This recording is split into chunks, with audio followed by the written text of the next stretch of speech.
অধ্যায় নিয়ে মূলত আলোচনা করব মানবসারী তথ্য, পরিপাক ও শোষণ। এই অধ্যায়টা মেডিকেলের জন্য অনেক অনেক ইম্পর্টেন্ট। তোমরা যদি গত বছরের প্রশ্ন দেখো, প্লাস এবছর ডেন্টালেও দেখবে 5-6টার মতো প্রশ্ন আসছে শুধু এই অধ্যায় থেকে। একইভাবে তোমার মেডিকেলের ক্ষেত্রেও দেখবে এই অধ্যায় থেকে 3-4টা করে প্রত্যেক বছর প্রশ্ন আসছে কয়েক বছর ধরে। তো এই যে এতগুলো করে প্রশ্ন এই অধ্যায়টা আসছে, তার মানে বুঝতেই পারছো আমার এই অধ্যায়টা কিন্তু অনেক ইম্পর্টেন্ট। এবং এই অধ্যায়টাকে প্রশ্ন দেওয়ার কারণ কি জানো? তোমার এইখান থেকে তোমার মানবসারী তত্ত্বটা শুরু হচ্ছে। এর আগে হাইড্রা, ঘাসফড়িং, তোমার প্রাণীর বিভিন্নতা, শ্রেণীবিন্যাস এগুলো পড়ছো, কিন্তু এইখান থেকে মূলত তোমার মানবসারী তত্ত্ব শুরু হচ্ছে। তোমার হিউম্যান বডি সম্পর্কে তোমার জানা শুরু হচ্ছে এইখান থেকে। দ্যাটস এই যেহেতু শুরুর অধ্যায়, এইখান থেকেই টিচাররা দেখাচ্ছে 3-4টা করে প্রশ্ন দিয়ে দেয়। তো এই জিনিসটা কিন্তু মাথায় রেখো তোমরা, যে অধ্যায়টা কিন্তু তোমাদের জন্য অনেক ইম্পর্টেন্ট। কারো কাছে সহজ লাগবে, কারো কাছে কঠিন লাগবে, এরকম আমার কাছে বিষয় না। আমি যে জিনিসগুলো বলে দেবো সেগুলো যেন তোমার কথা হলো সব কিছু পড়া হয়ে যায়। আচ্ছা, তো শুরুর কথা হলো এখান থেকে পরিপাক। আমি সংজ্ঞা এখন পড়ে আনলাম না, সংজ্ঞাগুলো তো পরিপাক এগুলো তোমাদের একাডেমিকের সময় অনেক ভালো করে বোঝাইছিলাম গল্প দিয়ে দিয়ে। এখন জাস্ট আমি বেসিক কথাগুলো বলে যাই। পরিপাকগুলো তো আমাদের যে খাবারগুলো আমরা খাই, দেখা যাচ্ছে সেগুলো সবই জটিল খাবার থাকে, অর্থাৎ আমাদের যে জটিল খাদ্যবস্তুগুলো থাকে সেগুলো আমাদের বডি অ্যাবজর্ব করতে পারে না। তো এই জটিল খাদ্য বলতে তোমার দেখা যাচ্ছে তোমার কখনো দেখা যাচ্ছে যে ফ্যাট থাকছে, তো ফ্যাট সরাসরি গ্রহণ করতে পারছে না। সাপোজ তোমার পলিস্যাকারাইড থাকছে, ডাইস্যাকারাইড থাকছে, তো এগুলো সরাসরি গ্রহণ করতে পারছে না। তো দ্যাটস ওয়াই সেই যে খাদ্যবস্তুগুলো থাকে সেগুলোকে বিভিন্ন হরমোন, এনজাইমের সহায়তায় ভেঙে তোমার দেখা যাচ্ছে সরল, মানে দ্রবণীয়, তরল, এরকম বিভিন্ন ক্ষুদ্র ক্ষুদ্র অণুতে পরিণত করে, যেটাকে আমরা পরিপাক বলি। আর এইখান থেকে জাস্ট একটা লাইন পড়বা যে পরিপাক ক্রিয়া মানে খাদ্যবস্তুর পরিপাক ও শোষণ প্রক্রিয়া যে তন্ত্রের মাধ্যমে সম্পন্ন হবে তাকে বলা হয় পৌষ্টিক তন্ত্র বা ডাইজেস্টিভ সিস্টেম। আর এই পরিপাক ক্রিয়া যান্ত্রিক এবং রাসায়নিক দুই ভাবে হতে পারে। এটুকু পড়লে হবে, এখান থেকে তেমন কিছু পড়ার নাই। এরপরে যদি আসি পৌষ্টিক নালীর ক্ষেত্রে, দেখো এখান থেকে আমাদের যে পৌষ্টিক তন্ত্রকে দুইটা ভাগে ভাগ করা হয়। একটা হলো পৌষ্টিক নালী, একটা হলো পৌষ্টিক গ্রন্থি। তো পৌষ্টিক গ্রন্থির মধ্যে দেখো যেগুলো আছে সবগুলো নামের শেষে গ্রন্থি আছে, যেমন লালা গ্রন্থি, তারপরে গ্যাস্ট্রিক গ্রন্থি, আন্তরিক গ্রন্থি, দেখছো? আর আরেকটা বিষয় হলো এই যে যকৃৎটা কি আমাদের সবচেয়ে বড় গ্রন্থি, তাহলে এখানেও কিন্তু গ্রন্থি অর্থটা পেয়ে যাচ্ছে। আবার অগ্ন্যাশয়টা কি বলা হয়? মিশ্র গ্রন্থি। তো এটা কিন্তু অনেক ইম্পর্টেন্ট এই জায়গাটুকু। পুষ্টি গ্রন্থি কি কি? এর মধ্যে বড় গ্রন্থি হলো যকৃৎ আর মিশ্র গ্রন্থি হলো অগ্ন্যাশয়। এবার আসি পৌষ্টিক নালী। তো পৌষ্টিক নালীর ক্ষেত্রে তোমার কি কি থাকছে? দেখা যাচ্ছে তোমার এই যে মুখছিদ্র দিয়ে শুরু হচ্ছে এবং তোমার সর্বশেষ পাই পর্যন্ত চলে যাচ্ছে, যেটা তোমরা চিত্রের দিকে লক্ষ্য করছো। এই মুখছিদ্র দিয়ে শুরু হচ্ছে এবং তোমার দেখা যাচ্ছে পাই পর্যন্ত চলে যাচ্ছে। তো এখান থেকে কি কি পড়বা? এখান থেকে যে এই যে মাপগুলো দেয়া আছে, দেখো তোমার গলবিল কতটুকু? গলবিল হলো 12.5 সেন্টিমিটার। অন্ননালী কতটুকু? অন্ননালী হলো 23 থেকে 25 সেন্টিমিটার। বা তোমাদের পুরোনো বইয়ে দেখবা 25 সেন্টিমিটার দেওয়া আছে, শুধু যদি 25 সেন্টিমিটার থাকে। এরপরে পাকস্থলীর দৈর্ঘ্য হলো 30.5 সেন্টিমিটার, প্রস্থ হলো 15.2 সেন্টিমিটার। মানে এই জিনিসগুলো যদি লক্ষ্য করো, তোমার গলবিল দেখো এখান থেকে গলবিল খুব অল্প এরিয়া, তারপরে থেকে কিন্তু অন্ননালী শুরু হয়েছে। অন্ননালীর জায়গাটা কিন্তু অনেক বড়।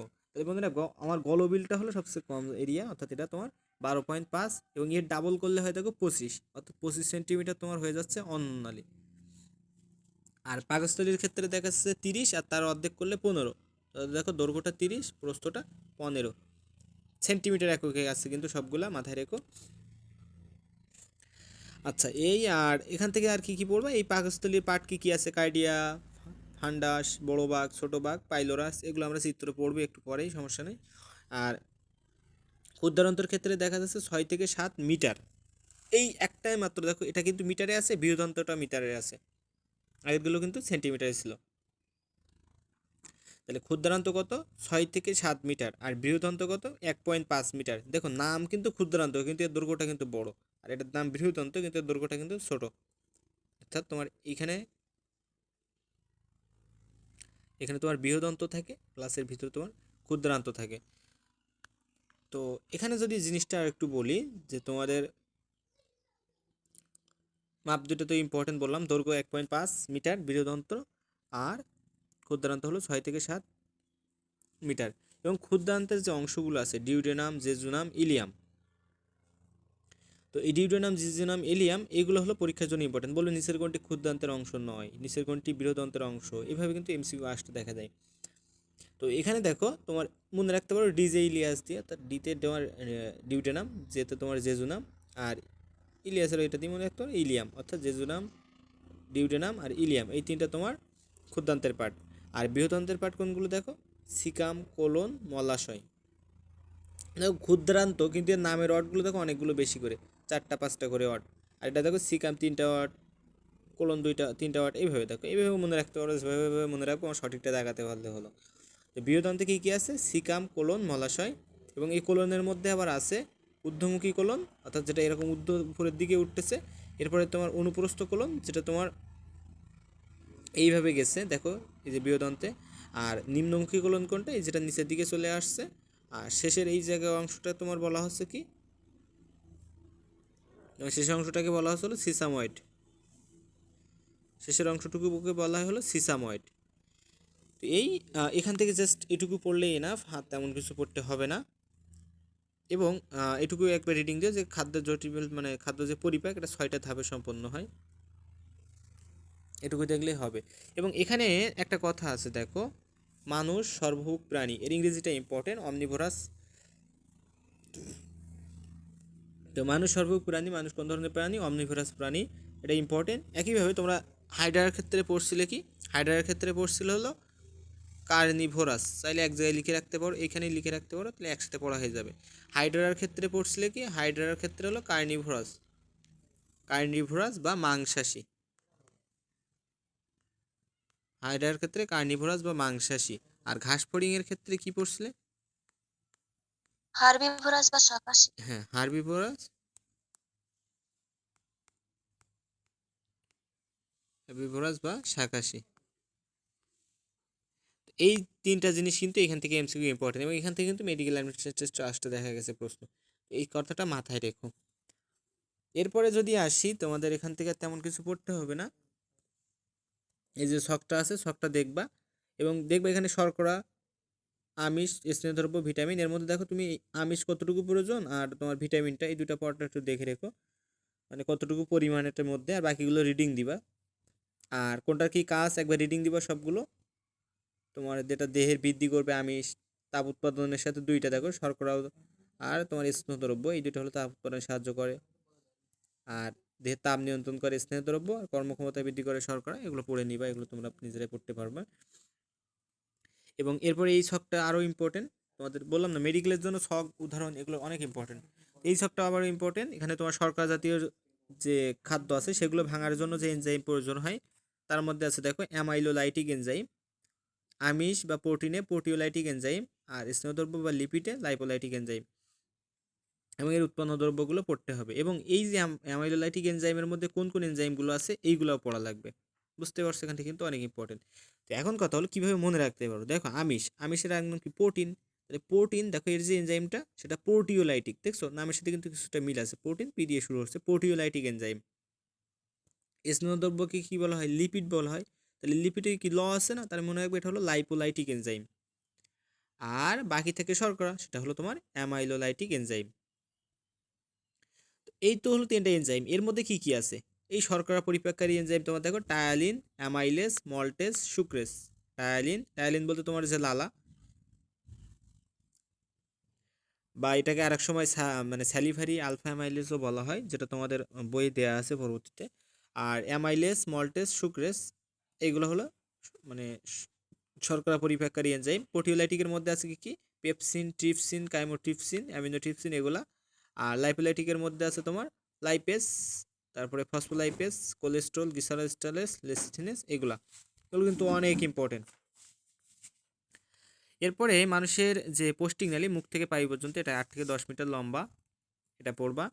এবং আমাদের মুখে বরাবরে যে মানে পেশল যে এটা ঝুলে থাকে কোমলতালির পিছনে, ওটাকে আলো জিহ্বা বলে বা ইভিউলা বলে, এটা বলবো। এরপরে যদি আসি তোমার এখান থেকে যে সাতকুড়িগুলো আছে, টেস্ট বার্ড বা সাতকুড়ি, এইগুলোর ক্ষেত্রে তোমার কোনটা কিভাবে কীরকম স্বাদের জন্য ব্যবহৃত হয় আর কি। তো সাতকুড়ির ক্ষেত্রে সামনের যেগুলো আছে সেগুলো মিষ্টতা, এর 2 পাশেরটা হলো তোমার লবণাক্ততা, তারপরে অম্লতা, এবং শেষে আছে তিক্ততা। তো জিনিসটা তোমরা মিলতি দিয়ে মনে রাখো, অর্থাৎ মিষ্টি হলো তোমার অগ্রভাগে, প্রথমে মিষ্টি অর্থাৎ জিহ্বার শুরু দিয়ে হবে মিলতি, মিল অতি, দেখছো নামের সাথে কিন্তু মিল আছে প্রত্যেকটা প্রথম অক্ষর। তো প্রথমে জিহ্বার অগ্রভাগে মিষ্টি, অগ্রভাগের দুপাশে নোনা বা লবণাক্ততা, এরপরে পশ্চাৎভাগের দুপাশে তোমার টক, আর পিছনের দিকে তিক্ত স্বাদ। এবং আরেকটা কথা মাথায় রেখো, ঝাল জাতীয় খাদ্যের জন্য কিন্তু তোমার কোনো স্বাদকুড়ি নাই। ঝাল জাতীয় খাদ্য কিন্তু তোমার জিহ্বায় জ্বালা সৃষ্টি করে। এইগুলো কিন্তু পরীক্ষার জন্য ইম্পর্টেন্ট। এবং স্বাদকুড়ি যদি নষ্ট হয়ে যায় 5 থেকে 10 দিনের মধ্যে, এখানে লেখা আছে দেখো 5 থেকে 10 দিনের মধ্যে আবার সেগুলো নতুন করে তৈরি হয়ে যায় বা প্রতিস্থাপিত হয়ে যায়। এরপরে আছে তোমার লালা গ্রন্থি। মানুষের 3 জোড়া লালা গ্রন্থি থাকে, প্যারোটিড, সাবম্যান্ডিবুলার আর সাবলিঙ্গুয়াল। প্যারোটিড, সাবম্যান্ডিবুলার, দেখো নামে শুধু কিন্তু সাব আছে, কথাটা আছে মাথায় রেখো, মাঝে মাঝে কিন্তু ম্যান্ডিবুলার অপশনে দিয়ে দিবে তোমার। তাহলে সাবম্যান্ডিবুলার, সাবলিঙ্গুয়াল, প্যারোটিড। তো এগুলো নিয়ে মানে লালা নিয়ে তোমাদের পরবর্তীতে কথা আছে, সেখান থেকে পড়ে নিও, পড়বো আমরা, সমস্যা নাই। আর এখান থেকে লালা কিছুটা অম্লীয় হয়, পানি থেকে 95.5 থেকে 99.5%। আর দেখা যাচ্ছে এটা তোমার যে এই যে একজন পূর্ণবয়স্ক মানুষ প্রতিদিন কতটুকু লালাক্ষরণ করে, 1200 থেকে 1500 মিলিলিটার। এটা কিন্তু মিলিলিটারে আছে, যদি এটাকে তুমি লিটারে বলতা তাহলে কিন্তু 1.2 থেকে 1.5 লিটার হতো। কথাটা মাথায় রেখো, যদি লিটারে বলতে 1.2 লিটার থেকে 1.5 লিটার হতো। এই দুই এককে কিন্তু তোমার পরীক্ষা আসতে পারে।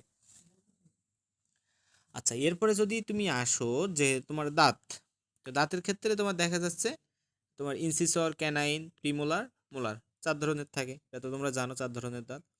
এবং এই যে ইনসিসর এটা হলো কর্তন দাঁত, ক্যানাইনটা তোমার ছেদন, প্রিমোলারটা অগ্রপেশন, আর মোলারটা পেশন দাঁত, এর বাংলা করলে। এগুলো তোমরা জানো। আর এরপরে যদি আমি আসি যে সংকেত, দাঁতের সংকেত অর্থাৎ দন্ত সংকেত, ডেন্টাল যে ফর্মুলা, তো দন্ত সংকেতের ক্ষেত্রে আইসিপিএম 2123 এভাবে মনে রাখবা, আইসিপিএম 2123, দেখো 2123 আইসিপিএম। তো এই কথা হলো। এখন তাহলে দেখো তোমার দাঁতের ক্ষেত্রে দেখা যাচ্ছে তোমার উপরের সোয়াল আর নিচের সোয়াল দুইটা হিসাব করে তোমার এইভাবে করছো। তোমার যদি দাঁতের এই যে এক সাইডটা দেখো, দাঁতের এক সাইড থেকে দেখো, তাহলে এইখানে থাকছে তোমার কয়টা, এই যে 2123 অর্থাৎ 8টা। আর এরকম ও সাইডেও একটা আছে, তাহলে তার সাথে এর জন্য 2 গুণ করছে। একইভাবে নিচেও তোমার এখানে যেমন 8টা আছে, ওই সাইডেও 8টা আছে, এই কারণে 8 গুণ 8 করছে, 2 করছে, টোটাল 16 32টা দাঁত। এটা একজন পূর্ণবয়স্ক মানুষের ক্ষেত্রে দাঁতের সংকেত আইসিপিএম 2123, এটা ইম্পর্টেন্ট। এমন কথা হলো এই যে পূর্ণবয়স্ক মানুষ, এক্ষেত্রে তো 32টা হলো, কিন্তু একজন শিশুর তো আর 32টা থাকে না। একজন শিশুর ক্ষেত্রে দেখা যাচ্ছে এই যে প্রিমোলার দাঁত, এই প্রিমোলার দাঁতটা থাকে না, বুঝতে পারছো? একজন শিশুর ক্ষেত্রে এই প্রিমোলার দাঁতটা থাকে না। তখন দেখা যাচ্ছে একজন শিশুর যদি দান্ত সংখ্যা লিখতে দাও, তখন তুমি এভাবে করবা, আইসিপিএম তোমার 2102, অর্থাৎ প্রিমোলার কিন্তু নাই। এইটা কিন্তু এমসি একবার মেডিকেলেও আসছে, শিশুদের দাঁতের ক্ষেত্রে কোনটা থাকে না, প্রিমোলার দাঁত থাকে না। তো 2102 এভাবে পড়বা, তাহলে 2102 যখন শিশুদের ক্ষেত্রে, এটা হলো শিশুদের ক্ষেত্রে। তাহলে এখানে দেখো টোটাল কয়টা হচ্ছে, 3 2 3, এখানে তো 0 3 আর 2 5টা। আর যেহেতু এর সাথে 4 গুণ উপরে নিচে 4টা স্টেট, তাহলে 4 5 20। শিশুদের ক্ষেত্রে কিন্তু দাঁত হলো 20টা। তো এইগুলো কিন্তু এই দুইটা জিনিস, এইগুলো কিন্তু পরীক্ষার জন্য ইম্পর্টেন্ট, মাথায় রেখো।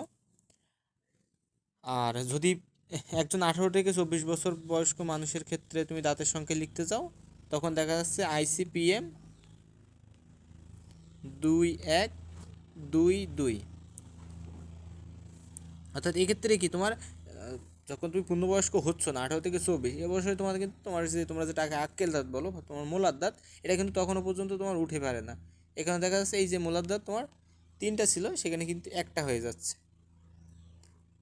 বুঝতে পারছো? মানে 2টা আছে, একটা কম আছে, বুঝতে পারছো? তো একটা করে কম মানে তোমার টোটাল 4টা কম।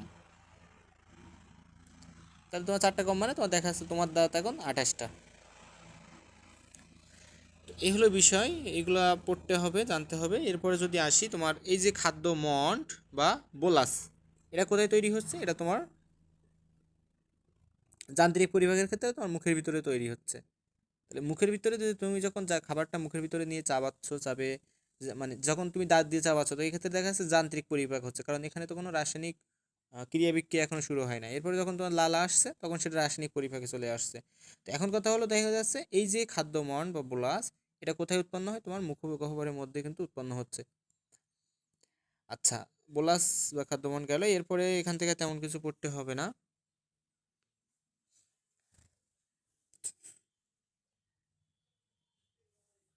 আর এখান থেকে এপিগ্লটিস বা এটার একটা নাম হলো উপজিহ্বা। এটা তোমার মূলত অন্ননালীর উপরে থাকে। একটা হলো তোমার আলোজিহ্বা যেটা বলছো, আর একটা হলো এপিগ্লটিস বা তোমার উপজিহ্বা। অর্থাৎ তোমাদের আমাদের যে মানুষের ক্ষেত্রে শ্বাসনালী থাকে আর অন্ননালী থাকে, তো দুইটার মাঝখানে একটা পিশল মাংস, মানে মাংসল একটা অর্গান থাকে। তো যেটার ক্ষেত্রে কি হয়, ওই যে আমাদের শ্বাসনালী আর খাদ্য মানে অন্ননালী দুইটার মাঝখানে এরকম মানে পথ হিসেবে থাকে। অর্থাৎ সাপোজ যদি তুমি যখন খাবার খাচ্ছ, তখন কিন্তু দেখা যাচ্ছে তোমার শ্বাস আর খাবার কিন্তু একসাথে তুমি কখনো যাচ্ছে না। তোমার যখন শ্বাস নিচ্ছ, তো শ্বাস নেওয়ার ক্ষেত্রে দেখা যাচ্ছে সবসময় বায়ু যাওয়া আসা করছে। এখন তুমি যখন ভাত খাচ্ছ, তখন দেখা যাচ্ছে এই খাবারটা যদি শ্বাসনালীর মধ্যে চলে যায়, তাহলে কি এটা তো ফুসফুসে চলে যাবে। তখন দেখা যাচ্ছে তোমার কি তোমার যে স্বাভাবিক তোমার অবস্থা, সেটা কিন্তু আর থাকবে না তখন। কিন্তু দেখা যাচ্ছে এইটা যাতে না হয়, এই কারণে তোমার এখানে এপিগ্লটিস বা উপজিহ্বাটা থাকে। আর এখান থেকে তোমার কি কি পড়বা, এখান থেকে তোমরা পড়বা হলো যে উম, শ্বাসনালী অন্ননালী তো বললাম, ইসোফেগাস আর ট্রাকিয়া। আচ্ছা, এরপরে এখান থেকে তেমন কিছু পড়তে হবে না। এরপরে আসি রাসায়নিক পরিপাক। ভাই এপিগ্লটিস তো শ্বাসনালীর উপরে থাকে তাই না? হ্যাঁ, শ্বাসনালীর উপরে। আর শ্বাসনালীটা সামনে থাকে না? শ্বাসনালী। আচ্ছা, কথা হলো তোমার ইসোফেগাসটা সামনে থাকে, ট্রাকিয়াটা পিছনে থাকে। অর্থাৎ অন্ননালীটা সামনে থাকবে, শ্বাসনালীটা পিছনে থাকে। তোমার যদি স্যার, গলা, আচ্ছা বলো। খাওয়ার সময় অনেক সময় যে বিষম যায় না, হ্যাঁ, ওটাই মূলত তোমার ওই যে খাবারটা তোমার ওটা শ্বাসনালীতে চলে যায়, তখন ওটা যাতে নিচুতে মানে তোমার ওই ফুসফুসের মধ্যে না চলে যায়, সেই কারণে আর কি তোমার ওই কাশি লাগে, তখন তোমার খাবারটা বের হয়ে আসে। তো এটাই হলো আর কি, সৃষ্টিকর্তা হুম, এইভাবে তোমার আর কি সেভ করছে। তো এই হলো বিষয়, মূলত ইসোফেগাসটা সামনে থেকে, ট্র্যাকিয়াটা পিছনে থাকে। কারণ ট্র্যাকিয়াটা তো অনেক লম্বা, ট্র্যাকিয়া থেকে তোমার তো এটা থেকে তো ফুসফুসে চলে গেছে, তাই না? আচ্ছা, এরপরে তুমি যদি আসি এখান, হ্যাঁ, আচ্ছা বলো। ট্রাকিয়া লম্বা না হচ্ছে অন্ননালী লম্বা? অন্ননালী আরো তলায় যায় না? আচ্ছা, আমি তোমার কথাটা বলি, আর তাহলে তোমার আমি চিত্রটা দেখাই। এখান থেকে এখানে তো ভালো করে চিত্র দেয় না। আচ্ছা, তোমার দেখো বিষয় হলো তোমার মূলত যে ইসোফেগাস, ইসোফেগাসটা এরকম সামনে থাকে, আর ট্র্যাকিয়াটা থেকে এর পিছনে, এর পিছনে থেকে কি হয়, এরকম বাইফার্কেশন হয়, হয়ে তোমার এই যে রাইট লাং আর লেফট লাঙে চলে যায়। তোমার যে দুইটা ফুসফুস আছে, ফুসফুসে চলে যায়। আর ইসোফেগা ইসোফেগাস যেটা থাকে এই পিছনে একটা ট্র্যাকিয়া, বুঝতে পারছো, এইভাবে চলে যায়। আর সামনে যে ইসোফেগাস থাকে, এটা পরবর্তীতে তোমার এখান থেকে এসে এখানে যে ডায়াফ্রাম থাকে, ডায়াফ্রামের মধ্যে ঢুকে যায়, হয়ে তোমার ক্যাপডাউনের মধ্যে কিছুটা চলে আসে। ও আচ্ছা, বুঝছি এবার। আচ্ছা, তো এই হলো বিষয়। এরপরে যদি আমি আসি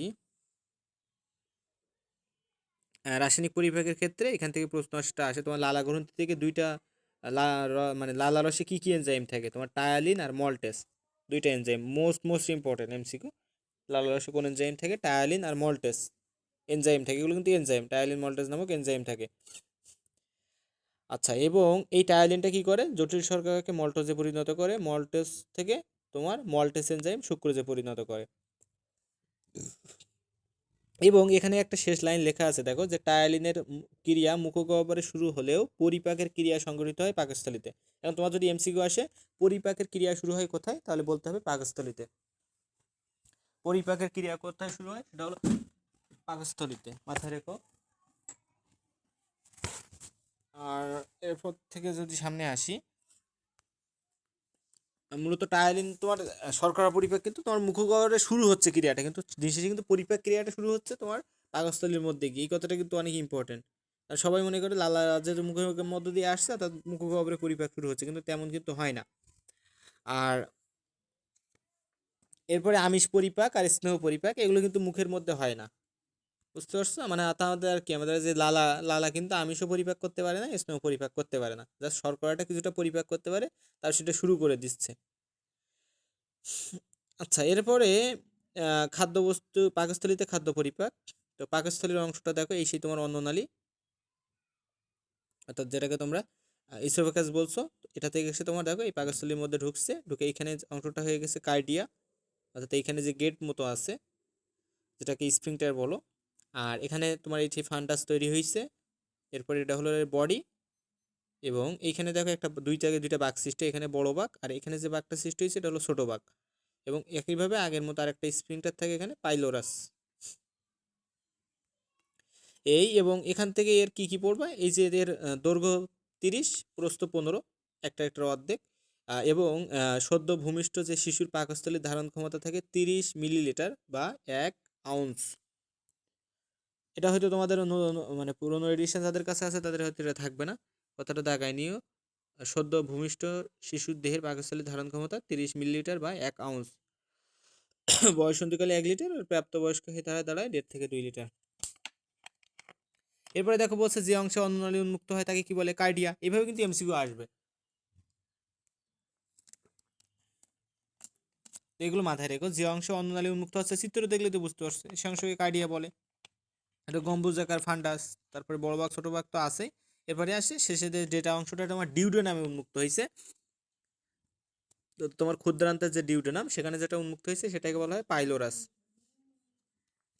আচ্ছা, এই জিনিসগুলো পড়বা। এরপরে যদি আসি তোমার এই যে পাকস্থলীতে 2 থেকে 6 ঘন্টা খাদ্যটা অবস্থান করে, এটা পড়বা। আর পাকস্থলীর প্যারাইটাল কোষ থেকে এইচসিএল খরিত হয়, পাকস্থলীর প দিয়ে শুরু, তাহলে প্যারাইটাল কোষ থেকে আমার এইচসিএল খরিত হবে। আর মসৃণ পেশির 3টা স্তর নিয়ে পাকস্থলী গঠিত হয়। এই 3-4টা কথা পড়বা। এবং এই যে কাইম বা মন্ড, তোমার কি করে, কাইম বা মন্ড দেখা যাচ্ছে তোমার কোথায় তৈরি হচ্ছে, তোমার পাকস্থলীর মধ্যে। ওই যেমন মুখের মধ্যে যেমন বোলাস সৃষ্টি হয়েছিল, আর এখানে তৈরি হচ্ছে কাইম বা মন্ড। আচ্ছা, পিডিএফ তোমাদের বললে তো আমি টেলিগ্রাম গ্রুপে দিয়ে দিতে পারি, তোমাদের তো টেলিগ্রাম গ্রুপ আছে, ওখানে দিয়ে দেবো, সমস্যা নাই। তোমরা তো নিজেরা চেয়ে নাও না, আমি টেলিগ্রাম মানে পিডিএফ দিব না এমন না, তোমরা তো চেয়ে নিলে আমি তো দিয়ে দিই। কিন্তু কথা হলো আমি আগে ভাগে দেই না কেন, তাতে ক্লাসটা করতে হবে, কারণ দাগানোর বাইরে বইয়ে দাগা পিডিএফে দাগানোর বাইরেও কিন্তু আমি তোমাদের অনেক কিছু বলে দিচ্ছি। তো এই জিনিসগুলো তুমি ক্লাস না করলে তো পাবে না, মাথায় রেখো। পিডিএফ মনে করে দিও, আমি তোমাদের দিয়ে দিবানি, ক্লাস শেষে মনে করে দিলে তোমাদের দিয়ে দিবানি, সমস্যা নাই। তোমাদের দিতে তো আমার কিছু ক্ষতি নাই। আচ্ছা, এরপরে গ্যাস্ট্রিক জুস তোমার পাকস্থলী থেকে খরিত হয়, মাথায় রেখো। আচ্ছা, এখান থেকে আর কয়েকটা জিনিস আছে। এই যে গ্যাস্ট্রিন হরমোন, এই গ্যাস্ট্রিন নামক হরমোন তোমার এই গ্যাস্ট্রিক জুস ক্ষরণকে উদ্দীপ্ত করে, এটা মাথায় রেখো। আর এখানে আমার মানে যে গ্যাস্ট্রিক গ্রন্থি, এক ধরনের নলাকার গ্রন্থি, এখানে 4 ধরনের কোষ থাকে। তাহলে গ্যাস্ট্রিক গ্রন্থিতে কয় ধরনের কোষ থাকে, তোমার 4 ধরনের কোষ থাকে, মাথায় রেখো। এরপরে তোমার পাকস্থলীতে যেহেতু তোমার দেখা যাচ্ছে এখানে কোনো শর্করা বিদ্বেষী তোমার যে মানে বিশ্লেষী যে কোনো এনজাইম কিন্তু নিশ্চয়ই তো হবে না, এটা কিন্তু ইম্পর্টেন্ট। দেখছো মেডিকেল অ্যাডমিশন টেস্ট 15-16। কথা হলো তোমরা আমারে বলো তো যে পাকস্থলী থেকে কেন শর্করা বিশ্লেষী তোমার এনজাইম নিঃসৃত হচ্ছে না, কে বলতে পারবা? তারা তো জানে। কেন, আরে শর্করা তো তোমার দেখা যাচ্ছে মুখগহ্বরে যে লালা বের হয়েছিল, টায়ালিন মলটা ছিল, তো ওইগুলা কি করছিল, ওইগুলা শর্করা পরিপাক করে শুরু করে দিছিল না, ওই এনজাইমগুলো তো মানে তোমার খাবারের সাথে মিশে গিয়ে পাকস্থলীতে চলে আসছে, তারপর তো পুরো মানে শর্করা পরিপাকটাই করছে, এই পাকস্থলী করে দিছে। অর্থাৎ তোমার ওই যে মানে টায়ালিনের যে এনজাইমটা আসছিল বা মল্টেস আসছিল, ওইগুলাই তো শর্করা পরিপাক করছে, তাই না? এখানে তো এক্সট্রা করে শর্করা পরিপাকের জন্য কোনো এনজাইম বের করা লাগছে না।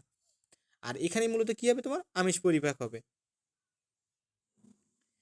একইভাবে তোমার এখানে একটা স্নেহ পরিপাকের ক্ষেত্রে একটা কথা বলছে, দেখো যে অম্লীয় মাধ্যমে স্নেহ বিশ্লেষণকারী এনজাইম কাজ করতে পারে না, কিন্তু পাকস্থলীতে গ্যাস্ট্রিক লাইপেজ নামক খুব দুর্বল স্নেহ বিশ্লেষী এনজাইম থাকে। তো এই ক্ষেত্রে তাহলে এই জিনিসগুলো শুরু হয়ে গেল। এখন কথা হলো দেখো এখানে আমিষ পরিপাকে কি কি হচ্ছে। আমিষ পরিপাকের ক্ষেত্রে দেখো তোমার এখানে যে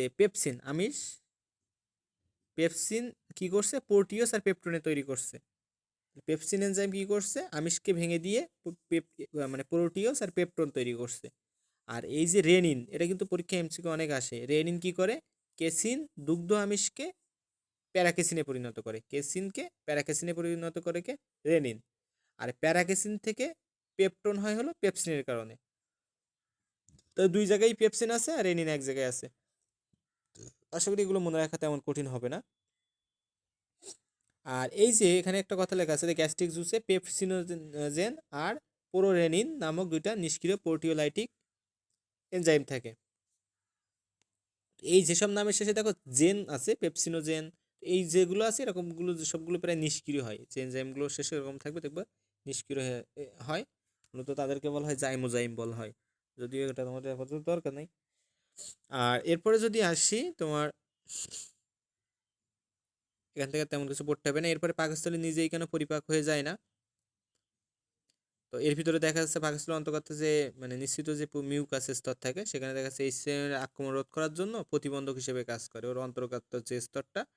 একইভাবে দেখা যাচ্ছে তোমার অন্তর্গত থেকে খরিত হয় বাইকার্বনেট, যা একটা ক্ষার, পাকস্থলীর মধ্যে যে এইচসিএল তৈরি হচ্ছে সেটাকে তোমার প্রশমিত করে দিচ্ছে।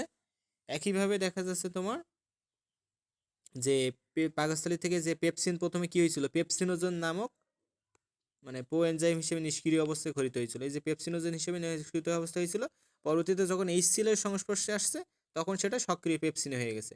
পেপসিন কিন্তু মানে বের হয়েছে কি করে, পেপসিনোজেন হিসেবে, বললাম না নিষ্ক্রিয় হিসেবে, যেগুলো নিষ্ক্রিয় প্রভাব নিয়ে বের হয়েছে। তো এইগুলো দেখা যাচ্ছে যখন এইচসিএল এর সংস্পর্শে আসছে তখন দেখা যাচ্ছে এটা সক্রিয় পেপসিনে পরিণত হয়ে যাচ্ছে। এই এবং এখানে যে হেলিকোব্যাক্টর পাইলোরি নামক একটি ব্যাকটেরিয়ার সংক্রমণে অথবা NS8 অর্থাৎ নন স্টেরয়েডাল অ্যান্টি যে ইনফ্ল্যামেটরি ড্রাগ আছে, ব্যথানাশক ঔষধ, এগুলোর কারণে দেখা যাচ্ছে পাকস্থলীতে ক্ষত হতে পারে, যার কারণে গ্যাস্ট্রিক আলসার হয়। তাহলে গ্যাস্ট্রিক আলসার হয় কিসের কিসের কারণে, একটা হলো NS8 ওষুধের কারণে আর একটা হলো তোমার ব্যাকটেরিয়ার কারণে, একটা হেলিকোব্যাক্টর পাইলোরি। দুটো কিন্তু এমসিকিউর জন্য ইম্পর্টেন্ট। এখানে যে গ্যাস্ট্রিকের ব্যথা হলে যে তোমার দেখা যাচ্ছে বারবার যে গ্যাসের ট্যাবলেট খাও, এগুলো কিন্তু ঠিক না। আচ্ছা ভাব ভাব পেপটিক আলসার কি? তোমার আচ্ছা তোমার বিষয় হলো যে তোমার পাকস্থলীতে ক্ষত হয়ে যায় গ্যাস্ট্রিক আলসার, আর পেপটিক আলসার না কি বললা? Peptic ulcer peptic ulcer Google করো, গুগল করলে তো পেয়ে যাবা। পেপটিক আলসার দরকার নাই তো, এখানে যেহেতু গ্যাস্ট্রিক আলসারটুকু আছে, গ্যাস্ট্রিকটা জানলে হচ্ছে। আর পেপটিকটা গুগল করো, গুগল করলে আসবে না, আমার খেয়াল আসছে না এখন, গুগল করো, গুগলের কাল করলে ছবি সহ চলে আসবে না। আর এখান থেকে তেমন কিছু পড়তে হবে না। এরপরে আসি, আচ্ছা এখান থেকে কিছু বাদ গেছে, উম, আচ্ছা এখান থেকে আর কিছু বলার নাই। এরপরে সামনে আসি, ক্ষুদ্রান্তে পরিপাক। ক্ষুদ্রান্তে খাদ্যদ্রব্যের পরিপাক। ক্ষুদ্রান্তের দৈর্ঘ্য 6 থেকে 7 মিটার লম্বা পড়ছি। এখান থেকে ক্ষুদ্রান্ত তিনটি অংশ থাকে, ডিউডেনাম, জেজুনাম, ইলিয়াম, এগুলো পড়তে হবে। এটা ইউ আকৃতির, ডিউডেনাম, ডিউডেনাম ইউ আকৃতির, ইম্পর্টেন্ট। এবং 25 থেকে 30 সেন্টিমিটার লম্বা হয় ডিউডেনামটা, আর জেজুনামটা দেখা যাচ্ছে 2.5 মিটার লম্বা হয়। এগুলো রিডিং দিবা, কিন্তু মেন মেন কথাগুলো কিন্তু পড়তে হবে। আর শেষ অংশটি ইলিয়াম, এগুলো হলো ক্ষুদ্রান্তের 3/5 থাকে। এরপরে তোমার সব ধরনের খাদ্যের পরিপাক হয় ক্ষুদ্রান্তে, এইটা ইম্পর্টেন্ট। সব ধরনের খাদ্যের চূড়ান্ত পরিপাক হবে হলো ক্ষুদ্রান্তে। এবং এখানে দেখা যাচ্ছে 3 ধরনের রস থাকবে, কি কি, পিত্তরস বা বাইল, অগ্নাশয় রস বা প্যানক্রিয়াটিক জুস, আর তোমার আন্তরিক রস বা ইন্টেস্টিনাল জুস, মাথায় রেখো। এবং এখান থেকে যদি দেখো তোমার কি কি হচ্ছে, এখান থেকে কি কি পড়বা, এখান থেকে তোমার এই যে ব্রুনাস গ্রন্থি আর গবলেট কোষ, এগুলো থেকে মিউকাস খরিত হয়। আর এই যে গবলেট কোষ, এই গবলেট কোষটা কিন্তু এককোষী, মাথায় রেখো, এই এক গবলেট কোষটা কিন্তু এককোষী। আর দেখা যাচ্ছে এখানে আছে পিত্তরস। পিত্তরস কি করে, পিত্তরস অন্ত্রের জীবাণুর কার্যক্ষমতা কমিয়ে দেয়। তাহলে অন্ত্রের জীবাণুর কার্যক্ষমতা কমিয়ে দেয় কোনটি, পিত্তরস, পিত্ত লবণ না কিন্তু পিত্তরস। এরপরে দেখো তোমার পিত্ত লবণ কি করে, এরপর লাইন আছে পিত্ত লবণ। পিত্ত লবণ তোমার যে ক্ষুদ্রান্তের পেশি সংকোচন মানে তা বাড়িয়ে দিয়ে ক্ষুদ্রান্তের দিকে খাদ্যের গতিটা বৃদ্ধি করে। এরপরে আছে কোলেসিস্টোকাইনিন। এই কোলেসিস্টোকাইনিন কি করে, এটা একটা কিন্তু হরমোন, মাথায় রেখো। কোলেসিস্টোকাইনিন হলো তোমার একটা হরমোন। এই হরমোন পিত্তাশয়ের সংকোচন ঘটিয়ে পিত্তাশয়ে যে মানে পিত্তরসটা থাকে এটা ক্ষুদ্রান্তে পৌঁছে দেয়। আর এরপরে তোমার ইমালসিফিকেশন বা অবদ্রবণ। এই ইমালসিফিকেশনের বাংলাটা কিন্তু মাথায় রেখো অবদ্রবণ। এটা কি করে তোমার পিত্ত লবণ, এটা কিন্তু করে হলো পিত্ত লবণ। পিত্ত লবণ যে স্নেহ দ্রব্য বা যে ফ্যাটটা থাকে বা লিপিডটা থাকে সেটাকে কেটে কেটে মানে চর্বির যে বড় টুকরো থাকে সেটাকে ভেঙে এরকম ছোট ছোট টুকরোয় পরিণত করে দেয়। এই প্রক্রিয়াটাকে বলা হলো ইমালসিফিকেশন বা অবদ্রবণ। আর এটা করে কে, পিত্ত লবণ, মাথায় রেখো, এটা কিন্তু পিত্ত রস না, পিত্ত লবণ। ভুলগুলো কিন্তু তোমাদের ধরাই দিচ্ছি, তারপরে পরীক্ষায় ভুল হয় তোমাদের, বুঝি না। এরপরে এখানে কিন্তু কাইম তৈরি লবণ হয়। পিত্ত রসের মধ্যেই থাকে। আচ্ছা তো অপশন যখন তৈরি করে টিচার এই পিত্ত লবণটাই অপশনে রাখে। পিত্তরসও থাকে, পিত্ত লবণও থাকবে, কিন্তু দিন শেষে ওই পিত্ত লবণটা সঠিক অ্যান্সার হিসেবে ধরে। বুঝো নাই? তোমার বইয়ে যেহেতু ডাইরেক্ট দেয় এইভাবে ধরে। আচ্ছা আর হ্যাঁ, আপনার ইয়ে কোথা থেকে নিশ্চিত হয় যে আপনার ইনসুলিন কোথা থেকে নিশ্চিত হয়? অগ্ন্যাশয় আর আইল্যান্ড অফ ল্যাঙ্গারহ্যান্স দুটোই ছিল অপশনে। হ্যাঁ, এরকম তো থাকবে। কথা হলো তোমার যখন স্পেসিফিক কিছু চাবে, অর্থাৎ তোমার বলতে চাচ্ছে যেমন তোমার যদি বিটা কোষ উৎপন্ন পর্যন্ত চলে আসে, অগ্ন্যাশয় বলো আর যদি বিটা কোষ পর্যন্ত চলে আসে তাহলে বিটা কোষ দেখানো লাগবে। এরকম তোমার স্পেসিফিক উত্তর পর্যন্ত যাচ্ছে কিনা সেটা দেখতে হবে, তোমার অপশনটা দেখে তাকাতে হবে। আচ্ছা আর যেটা বলছিলাম কাইম, কাইম তৈরি হয় কোথায়? ক্ষুদ্রান্তে। আর কাইল তৈরি হয়েছিল পাকস্থলীতে। ওখানেও কাইম বা মন্ড হয়েছিল, এখানে হলো কাইম। আর এখান থেকে আর কিছু বলবো না। এরপরে কাইল আছে। আচ্ছা তো যেটা বলছিলাম যে তোমাদের এখানে কাইম আছে, এখান থেকে আর কি কি পড়বা, এবং এখান থেকে দেখো তোমার কি কি এনজাইম, মানে সরি কি কি হরমোন খরিত হচ্ছে। এন্টেরোকাইনিন, সিগ্রেটিন, কোলেসিস্টোকাইনিন, এই হরমোনগুলো খরিত হয়, মাথায় রেখো। আচ্ছা এরপরে আসি পিত্তরস। পিত্তরস ক্ষার জাতীয় তরল পদার্থ, এতে কোনো এনজাইম থাকে না। এখানে তোমার দেখা যাচ্ছে সোডিয়াম বাইকার্বনেট থাকে পিত্তরসের মধ্যে। এই তিনটে জিনিস পড়বা। একইভাবে পিত্তরসের পরের পেজেও কিছু কথাবার্তা আছে, তো এগুলো বলে দিতে পারে নিঃসরণটি পিত্তরসে তোমার বৈশিষ্ট্য নয় বা বৈশিষ্ট্য এরকম ভাবে আসতে পারে। এরপরে অন্ত্রের মধ্যে তোমার শর্করা পরিপাক হচ্ছে, আন্তরিক পরিপাক সবগুলো আছে, সবগুলো খাদ্যের জটিল পরিপাক। এগুলো তেমন লাগবে না, বিক্রিয়াগুলো তেমন লাগবে না, জাস্ট এখান থেকে এইগুলো পড়বা, এখান থেকে এই দুইটা পয়েন্ট পড়বা। যে টিপসিন কি করে, নিষ্ক্রিয় টিপসিনোজেন রূপে খরিত হয়, এবং ডিউটোনামের যখন মানে ডিউটোনাম থেকে যখন তোমার এন্টেরোকাইনেস এনজাইম আসে তখন দেখা যাচ্ছে সেটা সক্রিয় টিপসিন হয়ে যায়। তাহলে টিপসিনকে কে সক্রিয় করছে? এই এন্টেরোকাইনেস। কিন্তু টিপসিন খরিত হচ্ছে কিভাবে? টিপসিনোজেন হিসেবে। তো এই শেষের নামে শেষে যাচ্ছে দেখো জেন, তার মানে বলছিলাম কি এটা নিষ্ক্রিয়। এই যে টিপসিনোজেন এটা হলো নিষ্ক্রিয় রূপে খরিত হচ্ছে। এদেরকে মূলত বলা হয় জাইমোজোম। জাইমোজোম বলা হলো তাদেরকে যেসব এনজাইমগুলো তোমার দেখা যাচ্ছে ইনঅ্যাক্টিভ হিসেবে খরিত হয়, অর্থাৎ নিষ্ক্রিয় হিসেবে খরিত হয়। এগুলোও কিন্তু তাদের মধ্যে একটা। তো এই যে টিপসিন আছে, এটা খরিত হয়েছে টিপসিনোজেন হিসেবে, এটাকে সক্রিয় করবে কে? এন্টেরোকাইনেস। তখন দেখা যাচ্ছে এটা সক্রিয় টিপসিন হয়ে যাবে, তখন এটা কাজ করবে, তার এক পর্যন্ত সে কাজ করতে পারবে না। আর কাইমোটিপসিনকে কে সক্রিয় করে?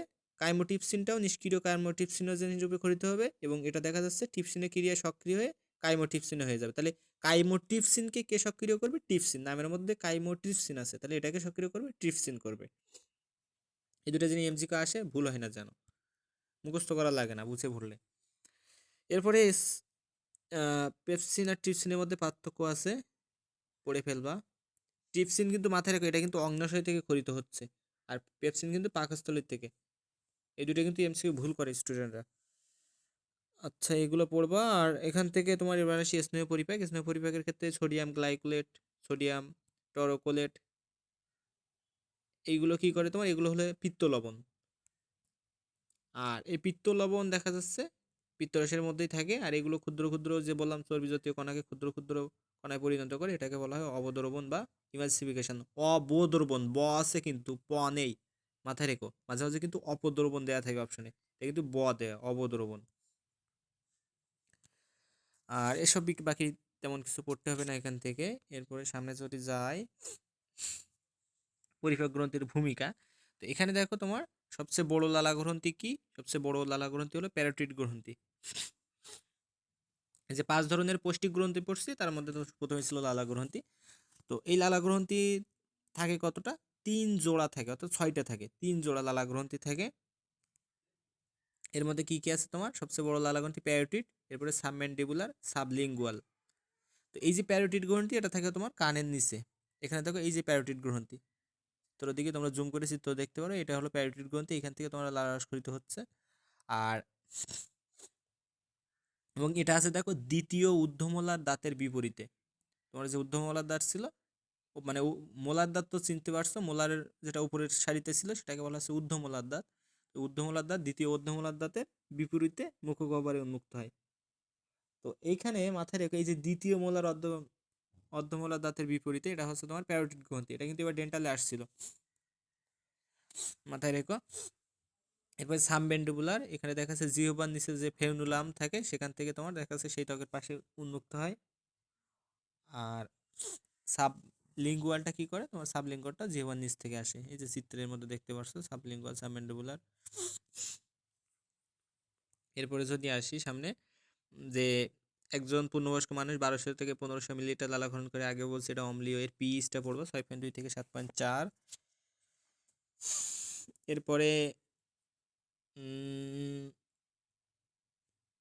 এখান থেকে আর কি পড়বো, এখান থেকে তেমন কিছু পড়তে হবে না। এখান থেকে এই যে টায়ালিন মিউসিন, এই যে ছোট ছোট দুই একটা জিনিস দেখো, পানির পরিমাণটাও দেখবা, আর তেমন কিছু দেখতে হবে না। লালার কাজ তো তোমরা জানোই, মুখের মধ্যে খাবার নাড়াচাড়া, তোমার ভিজিয়ে রাখা। এরপরে এখান থেকে আসি, এই যে কয়েকটা ব্যবহার পড়তে হবে। ব্যবহারের মধ্যে তোমার দেখা যাচ্ছে তোমার যখন ভয়, উত্তেজনা, উৎকণ্ঠা থাকে তখন, বা তোমার যদি অসুখ হয় তখন দেখা যাচ্ছে তোমার লালাক্ষরণটা কমে যায়। এই লালাক্ষরণ যে কমে যাওয়া, এটাকে তোমার বলা হয় কি ডিসজিউসিয়া। এই রোগটার নাম হলো ডিসজিউসিয়া।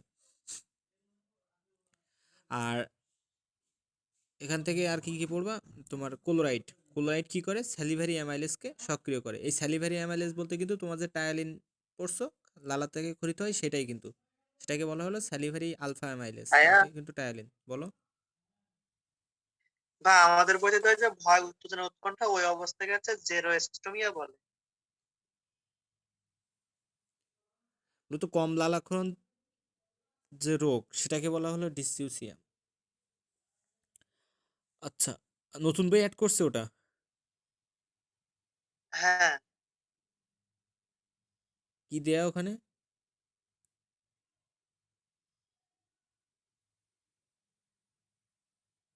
বা আমার ক্যামেরা অন করে আপনি দেখেন। ক্যামেরা অন করা থাকলে এখন আমার দেখা হবে না। তুমি এটা দাও, ওটা লিখে টাইপ করে কমেন্ট সেকশনে দাও, তাহলে আমি দেখে নিচ্ছি। আর এখান থেকে যেটা বলছিলাম, এই ক্লোরাইড কি করে, স্যালিভারি অ্যামাইলেজকে সঙ্গে মানে সক্রিয় করে, এটা ইম্পর্টেন্ট। আর এই স্যালিভারি অ্যামাইলেজ বা টায়ালিন এনজাইম গেল। এরপরে বাইকার্বনেট। বাইকার্বনেট ব আছে, তাহলে এটা হলো বাফার হিসেবে কাজ করবে, ইম্পর্টেন্ট। এবং তোমার দাঁতের এনামেল ক্ষয় রোধ করবে। এগুলো কিন্তু এমসিকিউ আসতে দেখা যায়। লাইসো এনজাইম তোমার দাঁতকে রক্ষা করছে। ইমিউনোগ্লোবিন, তোমার মনে রাখবা লালাই কিন্তু কোনো আরবিসি থাকে না, এখানে জৈব পদার্থ অনেকগুলো লেখা আছে, এর মধ্যে কিন্তু তোমার জৈব পদার্থ এখানে নাই, ওই পেজে আছে হয়তো। তো জৈব পদার্থের মধ্যে একটা কথা মাথায় রেখো, ওই পেজে আছে। তো লাল রাখতে কিন্তু আরবিসি থাকে না, মাথায় রেখো। আর এখান থেকে তেমন কিছু পড়তে হবে না। ইমিউনোগ্লোবিন, লালায় আবার ইমিউনোগ্লোবিন এ থাকে, মাথায় রেখো, আইজিএ। আইজিএ থাকে লালাই, ইমিউনোগ্লোবিন এ থাকে, এই কথাটা মাথায় রেখো। আচ্ছা, এরপরে আচ্ছা কি টাইপ করে দিছো? বা ওটা ক্লাস শেষে দেই। আচ্ছা ঠিক আছে, দিও, সমস্যা নাই। আচ্ছা, এরপরে এখান থেকে না, যকৃৎ। যকৃৎ, যকৃৎ সবচেয়ে বড় গ্রন্থি। আর যকৃতের ওজন টোজন পড়ার দরকার নেই, চাকরির যে 4টা অংশ এটাতে কিন্তু মেডিকেলে আসছে।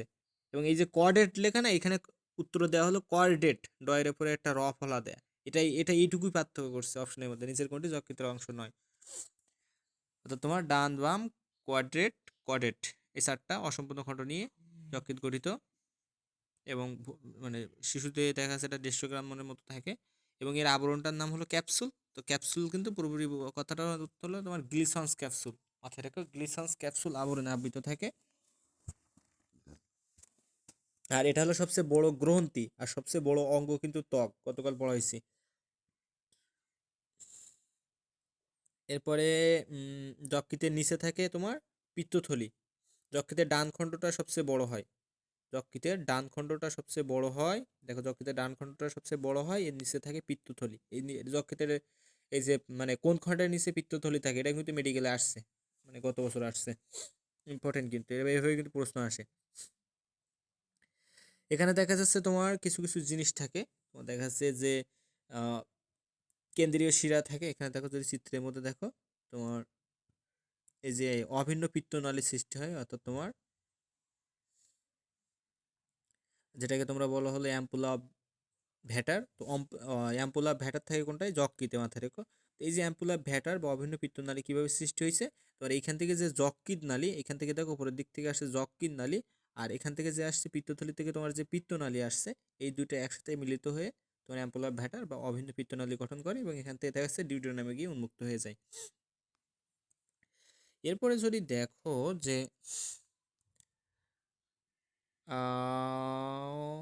এখান থেকে তেমন কিছু পড়তে হবে না। এরপরে তোমার দেহের ওজনে 3 থেকে 5% এবং এদেরকে বলা হয় জৈব রসায়নাগার, অর্গানিক ল্যাবরেটরি বলা হয় কোনটাকে, যকৃৎকে। এবং এখানে 500 ধরনের বিক্রিয়া ঘটে, 500 ধরনের, মাথায় রেখো 500 ধরনের জৈব রাসায়নিক বিক্রিয়া ঘটে। এরপরে যদি সামনে আসি, তোমার যকৃতের সঞ্চয়ী ভূমিকা, অর্থাৎ যকৃৎ কি কি সঞ্চয় করতে পারে, এটা তোমরা তোমাদের একাডেমিক বিষয়ে ছন্দ দিছিলাম, মিনা, গাভীর, চর্বি ও পিত্ত সঞ্চয় করে, এভাবে মনে রাখতে। তো এখানে যদি দেখো যে তোমাদের গ্লাইকোজেন সঞ্চয়, তো গ্লাইকোজেন কিভাবে সঞ্চয় হচ্ছে, অর্থাৎ তোমার দেহে যে অতিরিক্ত যে গ্লুকোজটা থাকছে, অতিরিক্ত গ্লুকোজটা তোমার মূলত তো গ্লুকোজ হিসেবে তো সঞ্চয় হয় না, হয় হলো গ্লাইকোজেন হিসেবে। তো ওই যে অতিরিক্ত গ্লুকোজটা গ্লাইকোজেনে রূপান্তর হচ্ছে, এই প্রক্রিয়াটাকে বলা হয় হলো গ্লাইকোজেনেসিস। জেনেসিস কথাটার অর্থ উৎপাদন, উৎপাদন, আর গ্লাইকো দিয়ে বোঝা যাচ্ছে গ্লাইকোজেন। গ্লাইকোজেন উৎপন্ন হয়েছে কি থেকে, অতিরিক্ত গ্লুকোজ থেকে। তো এই যে গ্লাইকোজেন উৎপন্ন হলো, এই প্রক্রিয়াটা কি গ্লাইকোজেনেসিস প্রক্রিয়া। এইভাবে দেখা যাচ্ছে তোমার যকৃতে সঞ্চয় থাকছে, অর্থাৎ তোমার দেহের যে এক্সট্রা যে গ্লুকোজগুলো থাকে সেগুলো গ্লাইকোজেন হিসেবে যকৃতে জমা থাকলো। এখন এই যে মানে এখানে আরেকটা কথা বলা আছে, এই ক্ষেত্রে তোমার দেখা যাচ্ছে ইনসুলিন হরমোন এই প্রক্রিয়ায় সাহায্য করে। মাথায় রেখো, এ প্রক্রিয়ায় কে কোন হরমোন সাহায্য করছে, ইনসুলিন হরমোন। এবং দেখা যাচ্ছে তোমার গ্লাইকোজেন ভেঙে রক্তে গ্লুকোজের মাত্রাটা ঠিক রাখে যখন তোমার প্রয়োজন পড়ে। এবারে রক্ত সঞ্চয়, এবং দেখো এখানে বলা আছে বিপুল পরিমাণে রক্তের ভাণ্ডার হিসেবে কাজ করে, প্রায় 1500 ঘন সেন্টিমিটার পর্যন্ত রক্ত সঞ্চয় করে আমাদের যকৃৎ, মাথায় রেখো 1500 ঘন সেন্টিমিটার।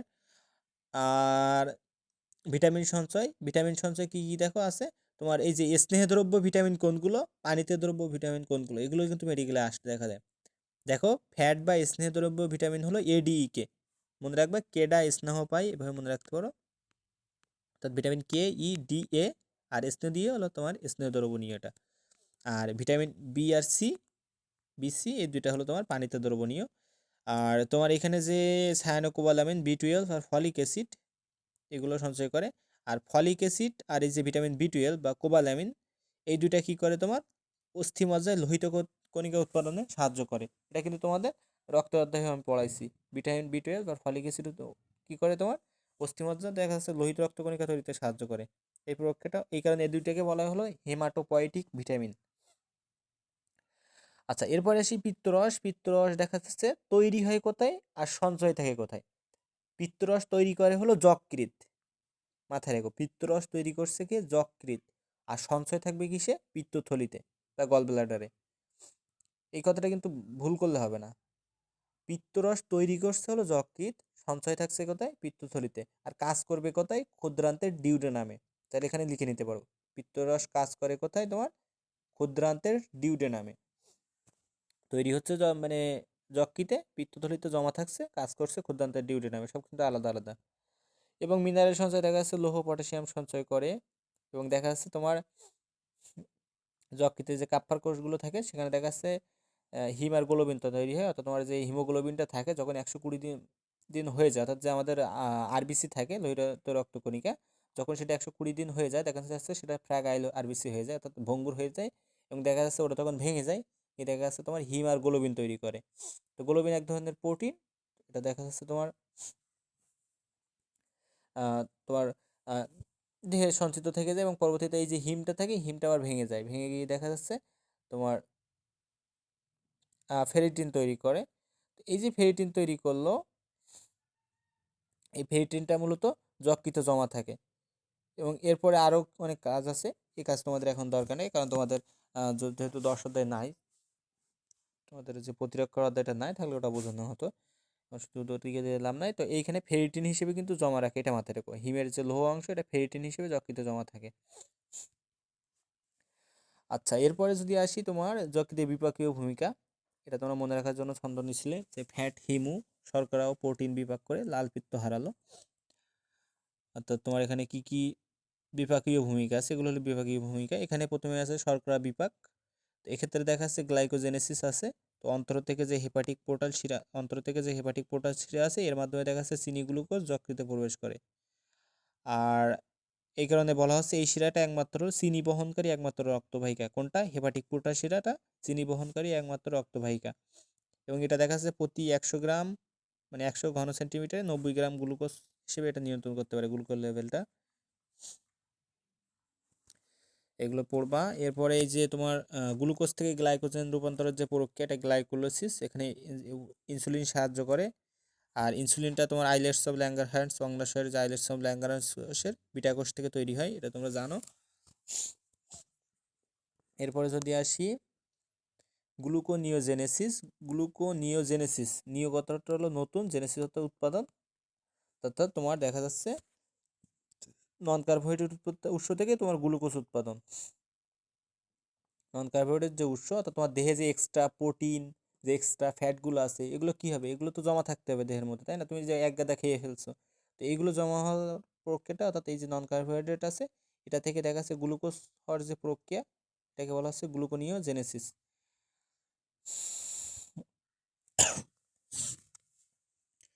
আচ্ছা, এবং যকৃৎকে মূলত জীবন সমুদ্রের কর্মমুখর পোতাশ্রয় বলা হয়, মাথায় রাখো।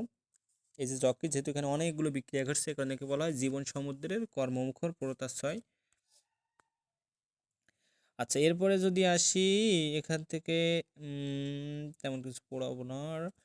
এরপরে আসি সামনে যে ডিঅ্যামিনেশন আছে। তো ডিঅ্যামিনেশন এখানে কিন্তু অ্যামিনো অ্যাসিড আর গ্লিসারল থেকে তৈরি হচ্ছে, মাথায় রেখো। ডিঅ্যামিনেশন থেকে তোমার কিছু করতে হবে না, ইউরিয়া তৈরিটা পড়বা। তোমার ইউরিয়া তৈরি হতে হয় কীভাবে? অর্নিথিন চক্রের মাধ্যমে। তো এটা 6 অধ্যায়ে পড়বা অর্নিথিন চক্র, সেখানে দেখতে পাবে ইউরিয়া তৈরি হয়। তো এখানে কিন্তু মাথায় রেখে, ইউরিয়া তৈরি করছে কে? যকৃৎ তৈরি করছে। কিন্তু ইউরিয়া কিন্তু তোমার যে কিডনি বা বৃক্ক তৈরি করছে না, কিন্তু ইউরিয়া তৈরি করছে যকৃৎ, মাথায় রেখো। আর এরপরে যদি আসি প্লাজমা প্রোটিন, মনে রাখবে এই যে গামা গ্লোবিউলিন কিন্তু এখানে থাকবে না। যকৃতে গামা গ্লোবিউলিন ছাড়া কিন্তু, মানে যকৃৎ থেকে দেখা যাচ্ছে যে তোমার প্লাজমা প্রোটিন সংশ্লেষ করবে, দেখা যাচ্ছে সকল ধরনের প্লাজমা প্রোটিন সংশ্লেষ করে যকৃৎ, কিন্তু গামা গ্লোবিনটা করে না। আর তোমার যে প্লাজমা প্রোটিনগুলো আছে তোমরা করছিলে, মানে তোমার অ্যালবুমিন, তোমার GPA5 দিয়ে মনে রাখছিলে, তোমার যে প্লাজমা প্রোটিনগুলো গ্লোবিউলিন, অ্যালবুমিন, প্রোথম্বিন, তারপরে ফাইব্রিনোজেন, তো এগুলো সবগুলোই দেখা যাচ্ছে যকৃৎ থেকে সংশ্লেষিত হয়, কিন্তু একটাই মতো হয় না। গ্লোবিউলিনের মধ্যে আছে alpha globulin, beta globulin, gamma globulin. এর মধ্যে গামা গ্লোবিউলিনটা তোমার যকৃতে সংশ্লেষিত হয় না। এরপরে এখান থেকে কি পড়বা? এই যে হরমোন সংশ্লেষণ এখানে নয় যে, আচ্ছা হরমোন সংশ্লেষণ এখানে কি দেয়া নাই? আচ্ছা, পরবর্তীতে আছে। ফ্যাট বিভাগ কিছু পড়তে হবে না, এখান থেকে পড়বা শিশু দেহে লোহিত রক্তকণিকা উৎপন্ন করে কে? যকৃৎ, মাথায় রেখো। আর পরবর্তীতে যখন তুমি বড় হয়ে যাচ্ছে, তখন অস্থিমজ্জা, যেগুলো কিন্তু পড়াইছি এর আগেও রক্তের অধ্যায়ে। এরপরে হিমোগ্লোবিনের ভাঙন, লোহিত রক্তকণিকার গড়াই 120 দিন 4 মাস, এগুলো তো পড়ছো। যকৃতের ম্যাক্রোফেজকে বলা হয় কাপ্ফার সেল, মাথায় রেখো, বা কুফার সেল বলা হয় মাঝে মাঝে উচ্চারণে আর কি। আর আর এরপরে এই যে বিলিরুবিন আর বিলিভার্ডিন দুইটা তৈরি হয়, ওই যে বলছিলাম হিম থেকে বিলিরুবিন বিলিভার্ডিন তৈরি হয়। আচ্ছা, আর এখান থেকে বিলিভার্ডিনটা সবুজ, বিলিরুবিনটা দেখাচ্ছে হলুদ হয়, এগুলো পড়বা। এরপরে তোমার পিত্ত উৎপাদন, এটা তো বললামই, যকৃৎ পিত্ত উৎপন্ন করে, আর এগুলো জমা থাকে পিত্তথলিতে। আর এরপরে এই যে অ্যানজিওটেনসিনোজেন, এটা এই হরমোনটা সংশ্লেষ করে কে? তো সংশ্লেষ করে হলো যকৃৎ হলো অ্যানজিওটেনসিনোজেন সংশ্লেষ করে। তো এটা যেহেতু নামের শেষে জেন আছে, এটা কি নিষ্ক্রিয় না, তো এটাকে সক্রিয় করবে কে? বৃক্ক থেকে যে রেনিন এনজাইম ক্ষরিত হয়, এটাকে বলা, এটাই হলো এর, মানে একে সক্রিয় করে, রেনিন এনজাইম একে সক্রিয় করে, মাথায় রেখো। যখন সক্রিয় হয় দেহে রক্তচাপ বৃদ্ধি পায়। এরপরে তোমার দেহের অভ্যন্তরীণ ব্যবস্থা হচ্ছে হোমিওস্ট্যাসিস বজায় রাখে। তোমার এখানে দেখো টেস্টোস্টেরন অ্যালডোস্টেরন এইগুলো দ্রুত তোমার ধ্বংস করে। বুঝতে পারছো? যকৃৎ প্রায় সব হরমোনই কম বেশি ধ্বংস করে। এর মধ্যে আছে টেস্টোস্টেরন অ্যালডোস্টেরন, এগুলা দ্রুতই তোমার ধ্বংস করে। দুইটা এস্ট্রোজেন হরমোন, টেস্টোস্টেরন অ্যালডোস্টেরন। আচ্ছা, এরপর থেকে তোমরা যদি দেখি যকৃতের পিত্তরস বাইল, পিত্তরস আঠালো, হলদে সবুজ এগুলো পড়বা। তিক্ত স্বাদকারী, এর পানি 97 থেকে 98% পড়বা। অভিন্ন যকৃৎ নালীকে অ্যাম্পুলা ভ্যাটার বল, এটাও বলছি। আর এখান থেকে আর তেমন কিছু পড়তে হবে না। এরপর ইমালসিফিকেশনটাও বলছি। এরপরে এখান থেকে আর কি পড়বা, এখান থেকে এই যে দুইটা জিনিস আছে, আচ্ছা এখানে এগুলো বলা শেষ, সব কিছুই মোটামুটি বলা শেষ। এই যে পিত্ত লবণ পেরিস্টালসিস বাড়িয়ে মল নিষ্কাশনে সাহায্য করে, এটা পড়বা। পিত্ত লবণ পেরিস্টালসিস বাড়িয়ে মল নিষ্কাশনে সাহায্য করে। পেরিস্টালসিস অর্থাৎ সংকোচন প্রসারণ ক্রিয়া বাড়ায়, যেটা তোমার মল নিঃসরণে বের করায় সাহায্য করছে। আর এগুলো সব প্রায় বলা শেষ। আচ্ছা, এরপরে যদি দেখো অগ্নাশয়, অগ্নাশয় দেখা যাচ্ছে এটা একটা মিশ্র গ্রন্থি, মিক্সড গ্ল্যান্ড। এবং দেখা যাচ্ছে অগ্নাশয়ে তোমার উইসাং নালী থাকে, এটা ইম্পর্টেন্ট। ডাক্ট অফ উইসাং বা উইসাং নালী, অগ্নাশয়ের গ্রন্থিগুলো যে ছোটো ছোটো নালিকা বের হয় এটাকে বলে উইসাং নালী বা অগ্নাশয়িক নালী, যেটা এখানে দেখতে পাচ্ছ চিত্রের মধ্যে, তোমাদের হাতে বই আছে দেখে নাও। আর এখান থেকে তেমন কিছু পড়তে হবে না। আচ্ছা, আর একটা কথা, এর যে আকারটা আছে দেখো এখানে লেখা আছে, যেটা হলো মরিচা আকৃতির গোলাপি ধূসর মাংসল একটা গ্রন্থি। এটা কিন্তু মাথায় রেখো, এটা কিন্তু অগ্নাশয়, এবং ইংরেজিটা মাথায় রেখো প্যানক্রিস। এগুলো পড়বো। আর এটা মিশ্র গ্রন্থি কেন বলা হয়তো জানোই তোমরা, যে এটা হলো তোমার অন্তঃকরা বহিকরা দুইটা গ্রন্থি যে। কোনটার ইংলিশ? আচ্ছা, কি কিছু বলবা? কোনটার ইংলিশ বললেন? যে অগ্নাশয়, তারপরে তোমার এই যে পাকস্থলী, এই যে বড় বড় নামগুলো আছে, এই নামগুলোর ইংরেজিটা মাথায় রেখো। যেমন অগ্নাশয় প্যানক্রিস এখানে দেখলা আগের পেজে। আর এখান থেকে এই জিনিসটা পড়বো, এই যে বললাম উইসাং নালী কিসে থাকে, তোমার অগ্নাশয়ে থাকে, এভাবে প্রশ্ন আসে। এখানে অসংখ্য লোবিউল বা অ্যাসিনাস থাকে, পড়বা। এখানে মিশ্র গ্রন্থি বলা হয় কারণ অন্তঃক্ষণতা বহিঃক্ষণতা উভয় প্রকার গ্রন্থির সমন্বয়ে গঠিত এটা। এখানে 4 ধরনের কোষ পাওয়া যায়। তো 4 ধরনের কোষ পাওয়া যায়, এই 4 ধরনের। আবার আরেকটা কথা আছে যে এখানে আইলেটস অফ ল্যাঙ্গারহ্যান্স বা ল্যাঙ্গারহ্যান্সের দ্বীপপুঞ্জ বলা হয়, তোমার যে মানে লোবিউলার ফাঁকে ফাঁকে যে ত্রিভুজাকার কোষগুলো গুচ্ছাকারে অবস্থান করে, সেটাকে এখানে যে চিত্রে যে হলুদ বর্ণ দেখতে পাচ্ছ। আর এখান থেকে পড়বে 4 ধরনের কোষ, আলফা কোষ, বিটা কোষ, ডেল্টা কোষ, পিপি কোষ। আলফা কোষ কি করে, বিটা কোষ কি করে, এই কাজগুলো ইম্পর্টেন্ট। আলফা কোষ দেখো গ্লুকাগন হরমোন ক্ষরণ করে, কারণ আলফা কোষ গ্লুকাগন ক্ষরণ করে, যেটা কি করে গ্লুকোজের পরিমাণ বৃদ্ধি করে। এটা ইম্পর্টেন্ট। আলফা কোষ, তাহলে যদি বলে গ্লুকোজের পরিমাণ বৃদ্ধি করে কোন যে হরমোন, সেটা কোথা থেকে খরিত হয়? আলফা কোষ থেকে। আর আলফা কোষটি কি খরিত হয়? গ্লুকাগন খরিত হয়। বিটা কোষ থেকে তোমার ইনসুলিন খরিত হয়। ইনসুলিন কি করে? রক্তে গ্লুকোজের পরিমাণ কমায়। মাথায় রেখো, ইনসুলিন কি করে? রক্তে গ্লুকোজের পরিমাণ কমায়। যখন মানুষের ডায়াবেটিস হয় তখন কি রক্তে গ্লুকোজ বেড়ে যায় না? তখন সে ইনসুলিন নেয় যাতে তার গ্লুকোজটা কমে যায়। এভাবে মনে রাখবা। আর ডেল্টা কোষ কি করে? ডেল্টা কোষের আরেক নাম হলো সোমাটোস্ট্যাটিন, মানে সরি, ডেল্টা কোষটা তোমার সোমাটোস্ট্যাটিন ক্ষরণ করে। এই যে ডেল্টা কোষ নামের শেষে সবচেয়ে বড় না, এ বি পড়লে এটা ডি, এ হলো কি করবে? ইআরবি কে নিয়ন্ত্রণ করবে। অর্থাৎ আলফা কোষ আর বিটা কোষ দুইটা কোষের ক্ষরণটা নিয়ন্ত্রণ করবে। ডেল্টা কোষ প্লাস সোমাটোস্ট্যাটিন ক্ষরণ করবে। আর এই যে পিপি কোষ, যার আরেকটা নাম হলো গামা কোষ, এই গামা কোষ কি করছে তোমার? প্যানক্রিয়েটিক পলিপেপটাইড ক্ষরণ করবে। প্যানক্রিয়েটিক পলিপেপটাইড ক্ষরণ করবে। এগুলো পড়বা। এরপরে পরিপাকে অগ্নাশয়ের ভূমিকা, এগুলো পড়বা। এর ভিতরে অ্যামাইলেস, ট্রিপসিন, কাইমোট্রিপসিন এগুলো কিন্তু সব অগ্নাশয় থেকে ক্ষরিত হয়। ইম্পর্টেন্ট। আচ্ছা, এই পর্যন্ত কারো কোনো সমস্যা আছে? না ভাই।